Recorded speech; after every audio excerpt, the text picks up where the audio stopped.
ସ୍ୱପ୍ନରେ କ'ଣ ଦେଖିଲେ ଶୁଭ ହୋଇଥାଏ ଏବଂ କ'ଣ ଦେଖିଲେ ଅଶୁଭ ହୋଇଥାଏ? ଆସନ୍ତୁ ଜାଣିବା ସ୍ୱପ୍ନ ବିଷୟରେ।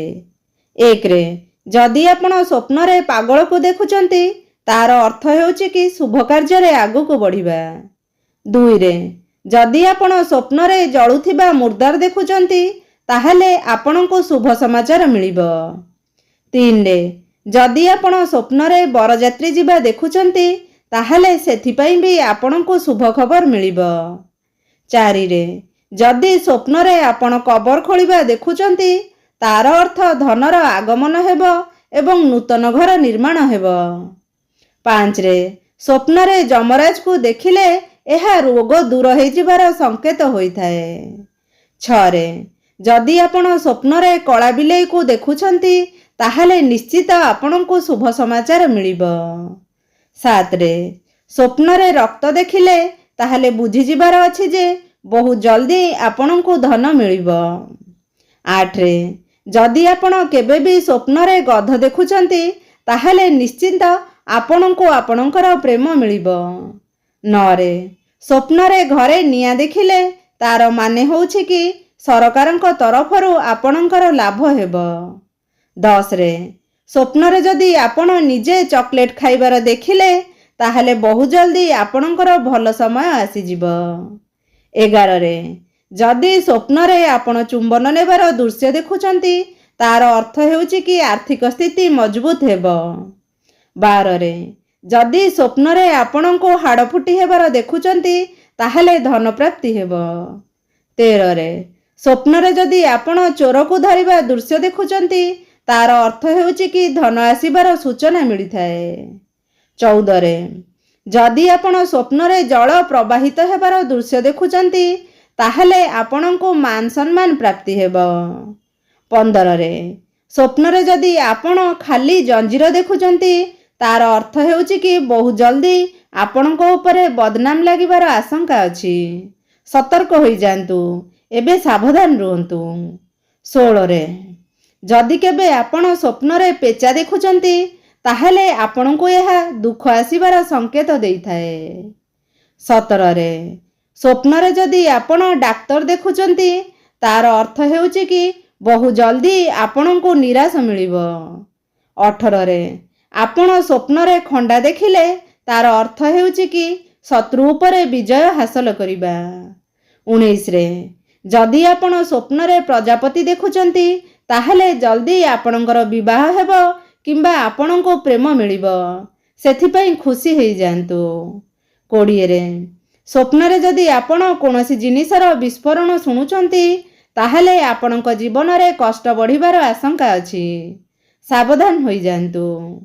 21ରେ, ଯଦି ଆପଣ ନିଜକୁ ନଦୀ କିମ୍ବା ନାଳରେ ପଡ଼ିଯାଉଥିବାର ଦେଖୁଛନ୍ତି, ତାହେଲେ ଆପଣଙ୍କ ଜୀବନରେ ଅନେକ ଦୁଃଖ ଆସିବାକୁ ଯାଉଛି।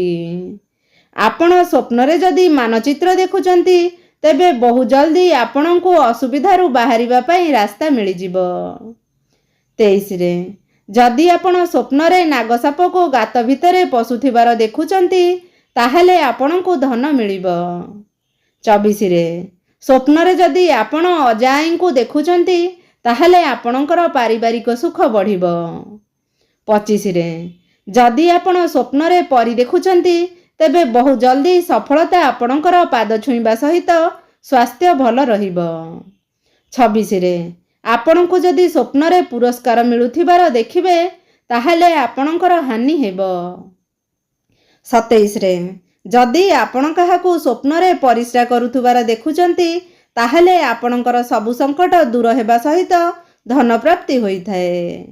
28ରେ, ଆପଣ ଯଦି ସ୍ୱପ୍ନରେ ଆମ୍ବ ଖାଇବାର ଦେଖୁଛନ୍ତି, ତାହେଲେ ଧନ ଏବଂ ସନ୍ତାନର ସୁଖ ଆପଣଙ୍କୁ ମିଳିବ, ସେଥିପାଇଁ ଖୁସି ହେଇଯାଆନ୍ତୁ। 29ରେ, ଯଦି ଆପଣ ସ୍ୱପ୍ନରେ ଚିରାଫଟା ଲୁଗା ଦେଖୁଛନ୍ତି, ତାହେଲେ ବହୁ ଜଲ୍ଦି ଆପଣଙ୍କର ଧନହାନି ହେବା ସହିତ ଚିନ୍ତା ବଢ଼ିବ, ସତର୍କ ହୋଇଯାଆନ୍ତୁ। 30ରେ, ଯଦି ଆପଣ ସ୍ୱପ୍ନରେ ନିଜକୁ ଫାଶୀ ଦେବାର ଦେଖୁଛନ୍ତି, ତାର ଅର୍ଥ ହେଉଛି କି ଆପଣଙ୍କ ଜୀବନରେ ବହୁତ ଶୀଘ୍ର ପରିବର୍ତ୍ତନ ଆସିବ। 31ରେ, ସ୍ୱପ୍ନରେ ଯଦି ଆପଣ ମାଙ୍କଡ଼ ଦେଖୁଛନ୍ତି, ତାହେଲେ ଆପଣଙ୍କର ଧନ ବୃଦ୍ଧି ହେବ ଏବଂ ଭଲ ଭୋଜନ ଆପଣଙ୍କୁ ମିଳିବ। 32 ଆପଣ ଯଦି ସ୍ୱପ୍ନରେ ବାଘ ଦେଖୁଛନ୍ତି ତାର ଅର୍ଥ ହେଉଛି କି ଆପଣ ଶତ୍ରୁ ଉପରେ ବିଜୟ ହାସଲ କରିବେ। 33 ଯଦି ଆପଣ ସ୍ୱପ୍ନରେ ସୁନ୍ଦର ସ୍ତ୍ରୀ ଦେଖୁଛନ୍ତି ତାହେଲେ ବହୁ ଜଲ୍ଦି ଆପଣଙ୍କୁ ଶୁଭ ସମାଚାର ମିଳିବ। 34 ସ୍ୱପ୍ନରେ ବଜାର ଦେଖିଲେ ଆପଣଙ୍କର ବ୍ୟବସାୟରେ କ୍ଷତି ହେବାର ଆଶଙ୍କା ଥାଏ।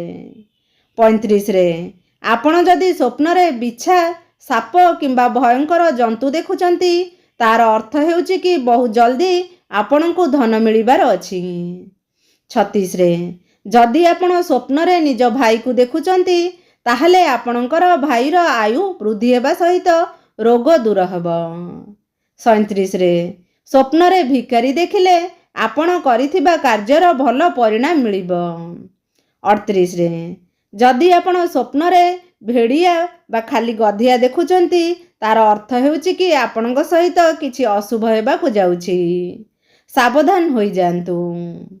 39 ଆପଣ ଯଦି ସ୍ୱପ୍ନରେ ମାଛ ଦେଖୁଛନ୍ତି ତାହେଲେ ଆପଣଙ୍କ ଘରେ ସୁଖ ଆସିବ।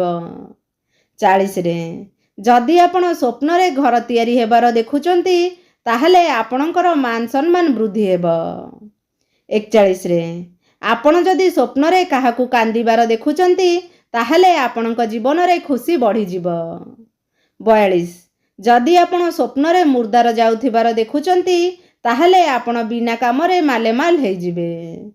43 ସ୍ୱପ୍ନରେ ଆପଣ ମୁର୍ଦାରକୁ ବଞ୍ଚିବାର ଦେଖୁଛନ୍ତି ତାର ଅର୍ଥ ହେଉଛି କି ଆପଣଙ୍କର ସବୁ ଚିନ୍ତା ଦୂର ହେବ।